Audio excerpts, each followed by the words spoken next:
Transferable skills. From Cackle Media, this is Transferable Skills. I'm Noah Mishkin. Today's guest is Lucy Todd, who shares her skills journey from startup leadership into career discovery coaching. There's one more note to the audience here. You'll notice a little bit of disturbance in the force. My microphone had some sort of software bug, and it wasn't noticed until after this fantastic interview had concluded. So apologies. You can probably get the gist of what I'm saying, but you'll hear some clipping going on. I hope you enjoy. Lucy, it's great to have you here on the show today. Thanks for being here. Yeah, thank you for having me. Take us back to the beginning of your career. As soon as I graduated college, I actually landed an internship at a tech startup. So I was very lucky there, like literally in the summer, got that. And within a couple of weeks, it turned into a job offer. And that turned into a leadership role and just onward and onward from there. So literally as this fresh college graduate, I was like, this is it. This is the dream. I made it. And that's how easy it is to get a job. Just For everybody. You get an internship, it turns into the next 20 years, bada bing, bada boom. Yeah, absolutely. I recognized how lucky I was to have landed something like that. Did you know that there was a chance it would turn into a full-time position afterwards, or was that sort of a surprise based on how you were doing? No, yeah, it was a surprise. It was the person who was my supervisor at the time ended up putting in his notice a couple of weeks into my tenure there, and I ended up taking over his role. So I was hired to just write articles about tech and e-commerce. And as it evolved, another part of the business ended up taking over. The founders had started designing infographics for people and speaking out about the power of visual communication. And this was back in 2011, and when infographics were just taking off. And that ended up being the side of the business that took off. So while I was hired to write blogs about e-commerce, I eventually became the head of content and project management for a visual communication design agency without having to leave. So I had a nonlinear college education. Right out of high school, I went to art school as my first college trip. And after a year, I realized that was not for me, dropped out, took a break, went to figure some stuff out. So it was then that I landed my first kind of corporate role. It was a summer temp job, and it was, filing and phone calls and paperwork and things like that.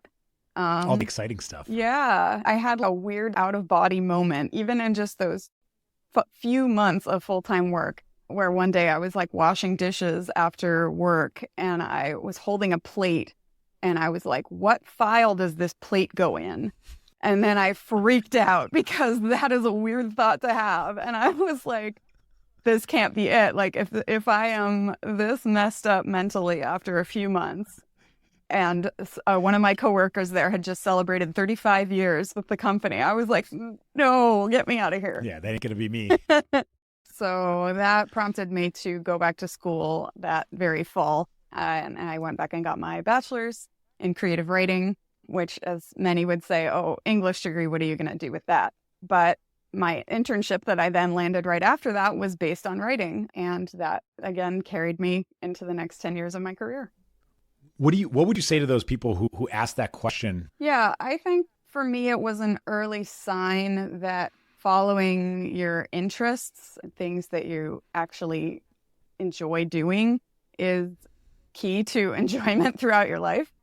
You already credited your English degree in getting that first job. Yes. It went on to really help with the development of my project management skills, my leadership skills, communication, and just on and on. And so I think it's very easy from the outside to look at it and say, oh, great, you can write a sentence. Like, good for you. We all have to do that. After your internship, what was that role? Yeah, so the company was about 5 people when I joined. And obviously, as the infographics side of things was beginning to take shape, so I became the head of the content team and was tasked with building a team of writers, as well as, since it was a startup, being an individual contributor myself. So sort of balancing that leadership, management, and writing and client management role.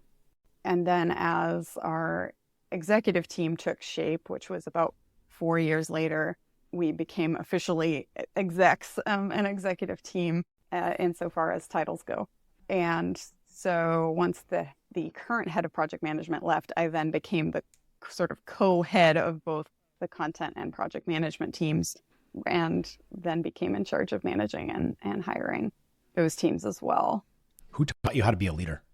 Yeah, that's a great question. And in a fast-paced startup, we did not have the privilege of some of the on-site leadership and training that probably a more corporate setting may have provided. So it was definitely a lead by example, learn from the founders and owners type situation. That said, I had also been the head of literary journals at my community college and also my four-year college. So I got a little taste of leadership there, where I was managing the team of editors and reviewers and everybody there. So I wasn't going in completely unfamiliar with leadership, but there definitely was a lot of learn on the job, learn by doing. Were there mistakes that you can remember today that you learned a lot from? Yeah, that's a great question. I do just remember often feeling like a deer in headlights, where I needed to have difficult conversations with people over client issues or performance issues, and learning for the first time how to have disciplinary conversations. And the more of those opportunities that I had, the more I realized how uncomfortable I was with that situation. Definitely to a significant degree, I'm sure that had to do with training. I'm sure that I could have felt better equipped with a little more leadership training, but there was also a significant personality and talent and interest component to that, where the more and more that I was in situations where I needed to communicate business decisions that had already been made or pursue disciplinary conversations, the more I began to realize that the management of people was just not in my blood. I was not enjoying the experience of telling people how it is and how it had to be. Now, this is not to say that the company was, toxic or anything like that. We were all learning as we were going. Sometimes you have to have uncomfortable conversations with people. Like, how do you actually effectively communicate something, especially when there are legal implications involved? How do you do it with grace too? The opportunity for the person to have dignity. Absolutely. The difference between the types of conversations where my team was coming to me looking for insight, looking for support and advice, I always left those meetings feeling uplifted and excited that I was able to support them. And it was just such a stark contrast from the times when I needed to go in and just say what needed to be said, or what I was being encouraged to say, by leadership. Yeah. And I will say that happened more and more as our company grew and was then acquired. And that was a significant jump, where I moved from mostly being able to make decisions on my own with the support of our small executive team to then being like a low middle manager in a giant pond of 1,000 people. Yeah. So at the rude awakening, your whole environment changes and protocol changes and style, methodology, and practice change. And when you go from a small team into how your skills needed to be a leader in a larger team in a much bigger company changed. Mm-hmm. Yeah. So when the company was much smaller and just a startup, it was definitely more about leaning on my instincts and the advice of my peers. So I did lean a lot more on my empathy, on my ability to problem solve and rationalize and see all sides of a situation. As the company grew and got acquired, and again, I had a little less autonomy over my decision making, it became more about, in a way, almost more about communication, in the sense that I needed to figure out how I could preserve my voice while handing down directives that came from above my head. And again, figuring out how to do that in a way that still felt true to me. And oftentimes I wasn't sure how to reconcile those two things. How long were you with that company? Yeah, it was nearly 10 years. It's a good amount of time. Yeah, absolutely. And again, this is effectively your first job. Yes. Yeah. And I just attribute that to, again, the upward mobility. It really felt like, okay, well, why would I leave even though, as I mentioned, like a lot of that internal conflict was growing and growing, it was manifesting in anxiety and work nightmares and just this always on sense, which to some degree in the agency world is a requirement. Business hours don't apply so much in the agency world when your client needs a thing on Monday. It carried over into this internal sense of urgency, internal sense of duty to always be on, especially in a management role, asking my team to be available. Of course, I needed to always be on as well. How do you satisfy the needs of a client and this manufactured sense of urgency while still creating buy-in from your team to not just meet those deadlines, but to also put their self into it and the creativity? Mm-hmm. That's a great question. We did our best to address all of that up front, knowing how manufactured deadlines are, getting tired of hearing that the deadline is yesterday. Sales calls, pre-kickoff messaging, and kickoff calls, digging into what's driving that deadline. That was one of the key questions we never skipped. Sometimes the answer is, we dropped the ball, we have this conference in 3 days and we need this copy in 1 day in order to send it to the printer. So sometimes there is that hard deadline where it's, okay, either we'll see what we can do, or I'm sorry, it doesn't look like this is going to work out. And that comes down to resource management, which I also took on for quite a long time. Can you describe what resource management is? Yeah, so we went through many forms of resource management over the years, starting with a spreadsheet and then moving into project management tools. But essentially taking the work weeks of all of our creative team and dividing it amongst the different projects that they had. And so oftentimes we were able to do this in a pretty mathematical or even visual way that's like, okay, this designer, we need to allocate 50% of their week, aka 20 hours or so, to this project, and then 50% to this project, and then they're at capacity. So is that mostly about who's just available, or do you also factor in where someone's strengths are that might lend better towards a certain client or project? Yeah, it's both. And some of that over the years came down to title development as well, moving senior designers into art director roles and things like that, so that we could understand when we were scoping a project whether a client truly needed a senior designer and a team of creative to really drive the vision, or whether a junior designer could execute on exactly what was needed. Same for the content team and the project management team. So yeah, specific skills definitely drive into it, and that can influence the schedule and turnaround time that we give to the client as well. If a project really requires a senior person who isn't available for 3 weeks, then we can start your project in 2 weeks and get the content out of the way, but we can't start right away.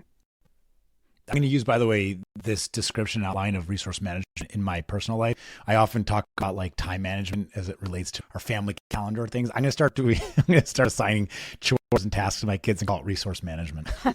Right. You're really great at washing the dishes, but not so good at putting them away. So I'd like to leverage your skills, but also give you an opportunity to continue growing at home. Senior dishwasher. Yeah. Good news. You're up for a promotion, but it's also performance review time. Yeah. Yeah. I love that. So 10 years into that company, when did you know it was time to move on? Mm-hmm. It had been a few years that I was rolling this around in my head because, again, the anxiety and the overwhelm and the burnout was really starting to set in a management role where you're managing multiple teams and the resources of the company. You don't get to burn out. You have to keep doing it anyway. I knew for a couple of years that it wasn't something that I wanted to do for the next few decades, but that was really where the insight ended. I had no clue what I would do next, and I knew that I was in an incredibly successful role and had, like, quote, made it. So leaving didn't really make sense, especially if I didn't know what I wanted to do next. So I just kind of stayed stuck there because really as far as I could get was just signing off at the end of the day, complaining to my husband for the 1,000th time about how terrible my day was, having a couple 5 o'clock glasses of wine and going to bed and doing it all over again. Yeah. Who do you think wanted a job more, you or your husband? So he didn't have to hear it. Yeah, right. Yeah, he was a saint for putting up with that. As a corporate leader, I was making it. I had a decent salary as well. So there were a lot of considerations to figure out. If I knew that I was really unhappy in this role, would jumping to a similar position at another company really help for longer than maybe the 3 months of, ooh, this is new and fresh and exciting. It was really when 2020 hit that obviously everything felt out of control. There was so much going on. I started to realize maybe my career is more in my control than it felt like at the time, when everything seemed normal and clear cut and you have a good job, so you keep the good job. People were losing their jobs at a time when we didn't know if you would ever get another job again. It really put things into perspective for me to realize, like, I probably could actually do something about this and take some initiative to figure out what I want to do next and get out of here. That really started to put the wheels in motion. Are you able to figure out or identify what it was that finally empowered you to do that? What was the catalyst for change? Yeah, it was a little bit of all of that. Obviously, our company was hit like everybody else or many other companies and industries, with the economic decline and everybody tightening their purse strings. And we unfortunately had to go through 2 rounds of layoffs during the pandemic. And it was the first time that I had to lay people off, in the sense that financially we couldn't keep the headcount that we had. What was that like for you? Mm-hmm. It's heartbreaking. And again, this happened after we had been acquired. These decisions were being made again above our heads, but it was something that had to be done, and we put our heads together and tried to figure out anything we could do, taking pay cuts. What can we do to not lose people? And we did. The executive team ended up taking a small pay cut to probably saved one resource, one person. But again, at the end of the day, that the decision was being made for us, and as their managers, we were the ones who needed to communicate this. We did have the support of HR, and that was a really interesting experience, because again, there's so much legal implications going on behind the scenes that isn't really something that we knew too much about, to where when the actual conversations are had, it's basically being led by HR. We set the meeting and sit there while the conversation is had with the employee. And again, because this was during the pandemic, it was all on Zoom. So we're watching people lose their livelihood over Zoom, and we just pretty much have to sit there. Yeah. It was horrible. Yeah. Yep. And I didn't want to have to do that anymore. And it also then put into perspective the fact that nobody's job is safe, and my job isn't safe. And would I rather sit around being miserable and burnt out and waiting to perhaps be let go outside of my control? Or would I rather take the reins and take initiative and leave on my own terms? And that was really the key realization for me. I could not have asked for a more well-described answer to my question. That was very helpful. Thank you. Yeah. It's hard to share that part, because there is a reality of the outside perception that you are sitting in the seat that is being retained, and boo-hoo for you, the person on the other side of that Zoom is being let go. And that is the hardest thing, to be in that position, to be let go. And it's also hard in a different way to be on the other side, who's sort of being saved and having to be part of that conversation. It's a completely different experience. This isn't a competition of who has it worse. But there is a challenge of going through the administrative side of a layoff. I think it deserves the respect and sympathy of that process itself. Yeah. It's incredibly difficult, but of course, as you say, as the person who's staying on board and as the person whose face they're looking at as they're being laid off, we can't ask for their sympathy, and we can only commiserate with each other as the managers who are all being part of this. It's not something that we put on the rest of the team, of course. No, or it's friends and family. Mm-hmm. Go home and you cry to your loved one. Yeah. And you try to move on. Lots of tears. Yeah. Are there any lessons or skills that you feel you truly personally gained going through that hardship of a round of layoffs? I am someone who is extremely conflict averse. And so I will pretty much do anything I can to avoid situations where someone else is upset with me. And that as a manager, you don't really get to avoid those things. So I guess I learned a little more resilience and a little more patience. But I guess resilience was probably the main thing that I could only have gained by going through difficult times like layoffs and also like some of the earlier conversations as any manager needs to go through. I think that was really key because you can't escape conflict. You can't escape difficult conversations, nor necessarily should you. And by shying away from them, you're doing a disservice to the other person as well as yourself. And so I am really grateful that I was able to have that experience of, delivering difficult news, knowing that I could get through it, knowing that I could retain my humanity and personhood, and also just knowing that that lent itself to my whole journey of figuring out what I was actually meant for instead. You cannot be self-employed without resilience. You cannot be an entrepreneur without resilience. And today I am those things. And I never pictured myself being self-employed, but building those skills was definitely a requirement to getting there. Was that the next step?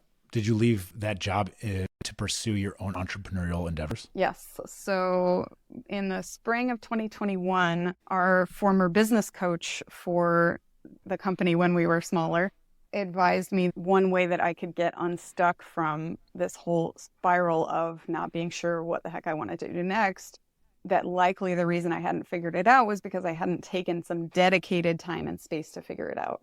And so it was actually on his advice that I set aside a day or a half day to just sit with myself, go through prompts and exercises and figure this thing out. And that ended up being the catalyst, the turning point for me, where I was able to dissect why specifically I was so unhappy in this role. What beyond just saying, oh, this was uncomfortable, I didn't like this. Well, why? Well, what about it? What specifically don't you like? What would you love to do every day? What would you love to never have to do again? And just spent hours detailing all of these things in deep introspection and self-exploration, literally by myself in a rented conference room. And that changed my life. And that got me closer to the point where I realized that while I loved supporting people, like I said, I enjoyed the conversations where I felt I was able to give my colleagues what they needed from a conversation. I didn't like being in a supervisory capacity with them. And as I started to explore, well, what other opportunities are more like that, I discovered coaching. And I guess the rest is history. How did you start answering the questions? Where did they come from? Some of the initial prompts were suggested by my mentor. We had also, over the course of many years of executive leadership, done several offsite planning meetings as an executive team where we all got together in a room for 4 to 6 hours and spent time planning the upcoming quarter, the upcoming half, the upcoming year. And while a lot of those questions obviously centered around business conversations, like, well, what revenue target do we want to hit? And how is this business segment performing? There was also a lot of trust building and introspection and an encouragement to be brutally honest with each other about what we were thinking, feeling, and experiencing. And so that inspired a lot of the questions and exploration as well. So it was a combination of suggestions from the mentor, past experience, online prompts, and just any follow-up questions or themes that jumped out at me while I was in the middle of it.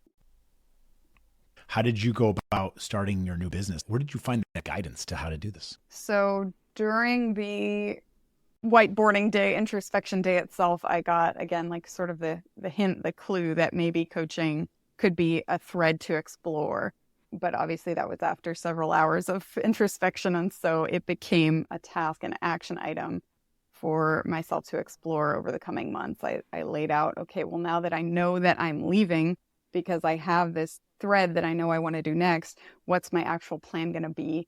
And so I left that meeting with to-dos about literally when I was going to put in my notice, when I was going to research coaching certification programs, when I was going to choose one, when I was going to start, and also figuring out how I was going to supplement my income on this journey, knowing that for me, the priority was to quit and then figure it out versus getting things started and then quitting.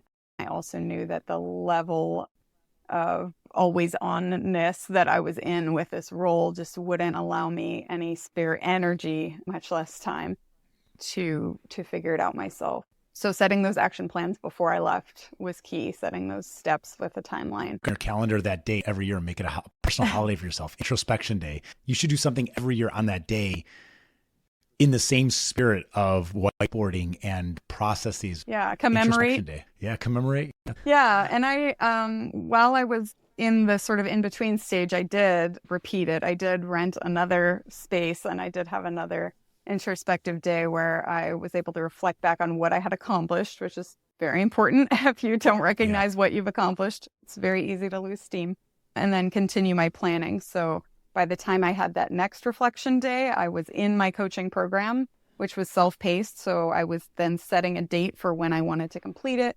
and planning out all the steps to starting a business, literally like filing an LLC and all those little things that I didn't know anything about. And again, that whole process was a combination of research, networking, and then leaning on our former founder and CEO, who became a close friend of mine and was just an indispensable advisor throughout the process as she'd started and grown many businesses. So it was incredibly helpful to have that technical, intellectual support and experience alongside just a supportive friend. When you and I met, I was asking about what you're currently doing, and you described your coaching specifically around career discovery coaching. And I thought that was very uniquely different from a lot of the other either executive coaches, career coaches, advisors, and therapists for that matter. What they were doing, you described very specifically about helping individuals discover career opportunities. How did you land on that as a very specific concentration of your coaching? Mm-hmm. It was really just the power of how transformative that introspective day was for me, knowing that without that, I wouldn't have gotten unstuck, and realizing that a lot of the career support services that I see out there are focused on the attaining the job. So how to tweak your resume and mock interviews, interview skills, and things like that. And of course, those are powerful and instrumental when you're at that point where you're looking to land a role. But if we skip ahead to that point, you could land a really great job that you're probably still going to hate. And so how do we avoid coming back again and again and saying, well, maybe my resume just wasn't good enough. Maybe I just didn't answer that interview question well enough. Did you even want the job in the first place? And why or why not specifically? So you should consider lending all of your model and to the dating apps too. You've been through relationships that haven't worked out. Maybe stop repeating, looking for the same kind of person. Why or why not? Yeah. And to some degree, it makes sense because obviously it's worked before. We landed the job. We were able to retain the job. So to some degree, we succeeded. But when you start to realize that those patterns aren't serving you, or that especially if you've hopped jobs and are still experiencing a lot of the same feelings, it's not you, it's the role at a point. Yeah, that's really what led me to jump in on that focus and focus less on the hard skills and more on the self-discovery aspect. Could you give our audience, anybody who's listening right now, if there's any kind of advice or a tip to help somebody get clarity on their career? Yeah, I mean, not to be a broken record, but I would say it's really setting aside dedicated time and space to think this through. When you give yourself just your commute or just your morning shower to think it through, you're rushing the process, you're missing details, and probably most importantly, you're missing out on the ability to make connections and identify patterns and themes in what you're experiencing. Instead, you're kind of just having to play things on repeat because you lose the thread as soon as you get out of the shower and have to go to work. It may feel like you don't have any time and space to give, but what I would say is the more showers and commutes that you spend stressing about this, it's going to add up to a lot more time than if you would spend 4 hours on a Saturday drawing the connections all in one space. I find the hardest part about making time is literally making the first 30 seconds. Once you start the process, you're in a flow, you're starting to do it, and time seems to go away. You don't think about it, and you're in a flow, and you're getting real work accomplished, and you're being productive. So if you can get clear on why you're at your wit's end and why specifically you're setting this time on your calendar in the first place, you can even make that part of your calendar invite. So rather than just putting down introspection time, it's like figure out how to quit my job or, figure out what comes next. Step 1 of 20 is figure this out. Make an agenda with goals and even call to actions for yourself. We do it for work all the time. Mm-hmm. It's almost expected when you set a meeting. What's the agenda? What are we hoping to accomplish? How long is this going to take? And what are the call to actions for when we're done? Mm-hmm. The follow-up. So do that for yourself. Mm-hmm. Yeah. The other component I would say is if you're able to find a dedicated space to do this that is outside of your normal working zone, I highly recommend that too. I mentioned I rented a conference room because literally my purpose for being there was to have this meeting with myself and have this introspective time.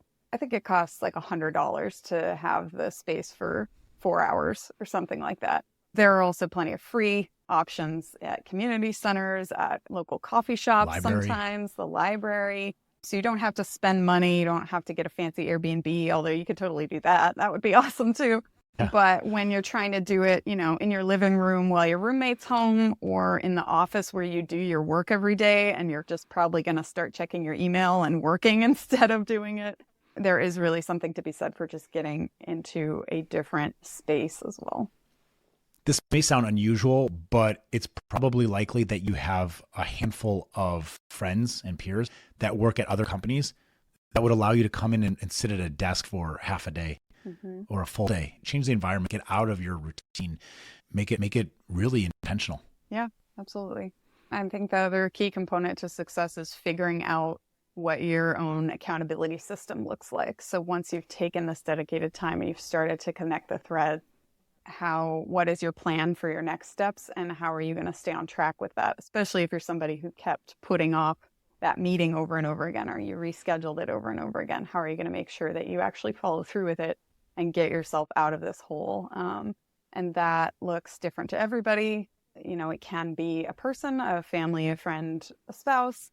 It can be a mentor. It can be a coach. It can be maybe not the best idea depending on who you're friends with, but social media, posting your steps. So here's my 100-day journey to quitting my job. I would argue that that's a great idea. It might sound ridiculous at first, but I think that's just because it's unconventional and you're being authentic, and it probably will open other doors if that's what you're looking for too. Absolutely. Yeah. And I'm striving to do that myself with transparency about what the journey is like from, for instance, quitting your job without a backup, being self-employed for the first time. I'm not trying to sit here and say that I opened my coaching business and that all my sessions were full on day one. It's a journey. It's a work in progress. I'm excited to see your company grow, the services that you provide to continue to grow. And your link will be in the bio and the description down below. So feel free to check it out.